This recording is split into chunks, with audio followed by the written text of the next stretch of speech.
This OnePlus is a state-of-the-art smartphone that allows you to do pretty much anything on it. It has a very bright, vibrant OLED screen with a 20Hz refresh rate, so watching movies, shows, playing games, or just scrolling really makes it pop and stand out.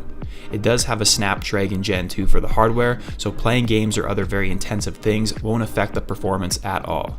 This phone does have an IR blaster as well, so you can use it to control other remote devices with. The battery life is also something that I was really surprised by, as it lasts about 14 hours from full charge until about 5% remaining, so a good jump from other phones.